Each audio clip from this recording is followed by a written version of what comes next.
Hey guys, Toaster here again, and I have a first class replay this time in my T110E3. To get an ace tanker in this is pretty tough, but I thought I would show it to you because it does show off the E3, its armor, its gun, and a perfect way of playing this tank because I've struggled greatly with this tank. Let's go ahead and fast forward because it takes us a while to get into position, and you'll see like that Maushin and I are going almost the same speed. The E100 is pulling away from me, so that should tell you right there what kind of speed. We're still in 2 times, and it looks like we're just a regular old tank.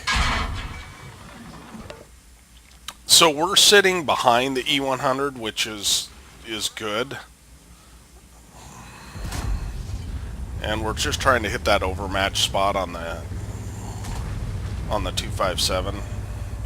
But I would rather take out the Type 5. So we are going to load gold for our next round, but you have to be extremely careful. So we just turn our hull just a hair, and we've got a really good reload, so we can hit the corner of this thing, or we can hit the 2 hatches, either way. So the C100 is tanking shots very well, and we're able to punish that Type 5 heavy. So not a terrible start. So we're just using this rubble to kind of cover our hole, but really that E3 is covering it just fine. So I find these replay, okay, there's the hatch, so we're able to punish the Type 5 again.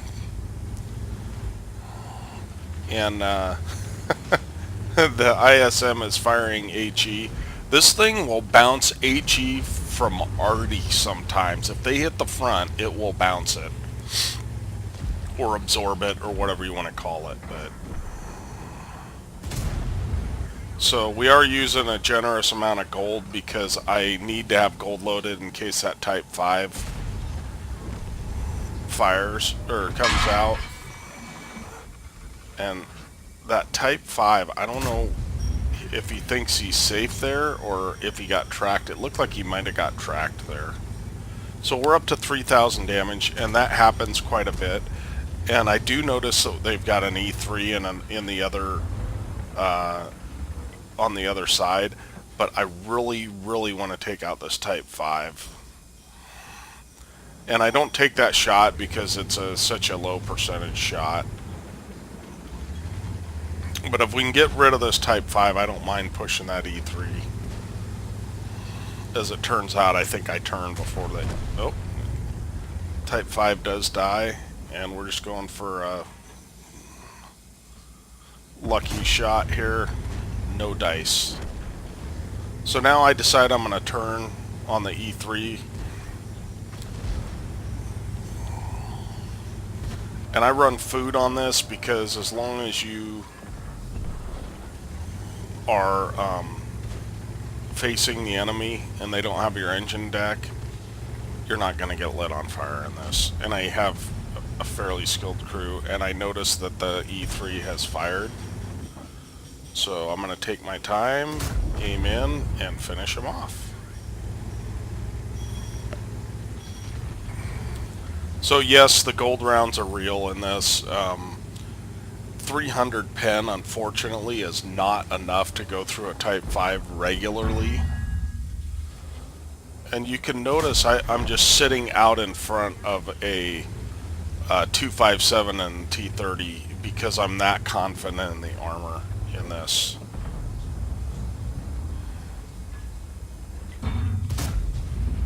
So I'm loading an HE rounds. The HE rounds on this are very effective.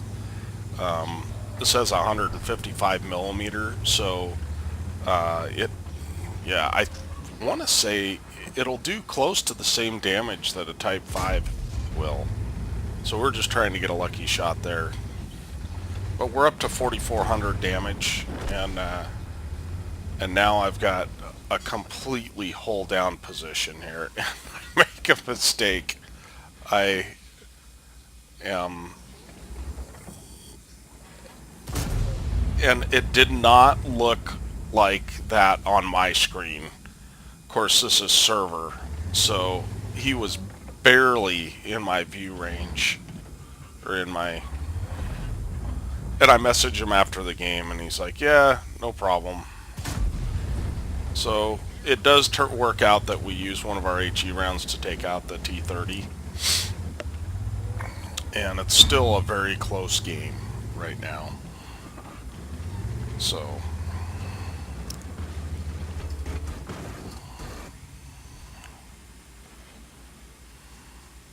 So it looks like that 257 isn't going to pop out, and I've got quite a bit of health, and so I'm willing to kind of push forward.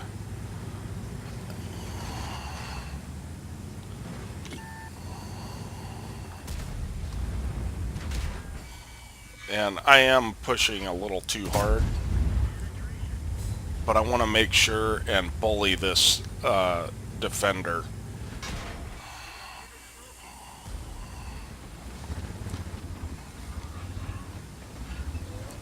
So that guy's got no hope of going through in that position. And fortunately, we take a tracking shot. This thing's tracks are insane.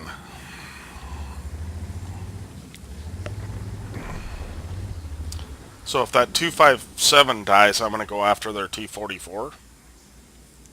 And I think he is going to die. Yep. RE100 did very, very well. And of course you got guys complaining, but it is what it is.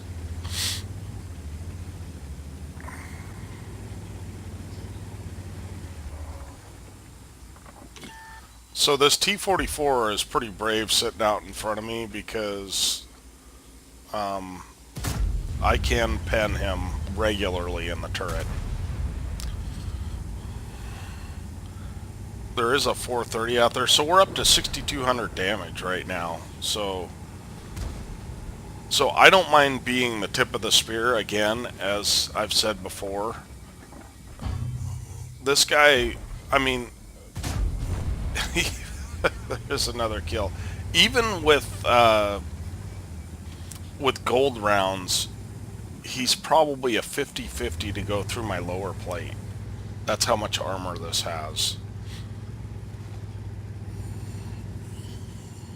But in the position he was in, he had no hope of penning me anywhere. Because if he pulled out enough to hit my lower plate, he was dead. Heck, he was dead being hull down. So I'm thinking that they're going to cap, but apparently not. So now I'm turning back for that object 430, and lo and behold, sounds like the Artie's capping.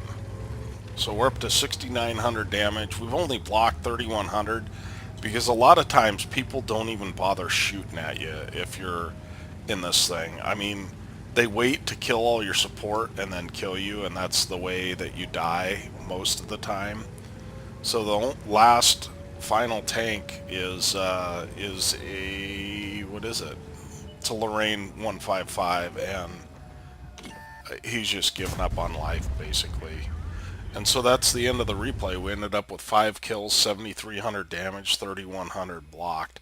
Let's go ahead and go to the after action report. Take a look. Okay, here we are at the after action report on the E3. I did get a first class out of that game, and we did damage to quite a few tanks. We didn't do that much module damage, which is kind of unusual due to the caliber of the gun, and of course we got a steel wall, right?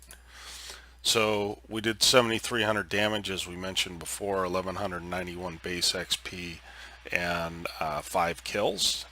We shot 18, we hit 13, and we penetrated 12. So if you connect, you're likely to penetrate.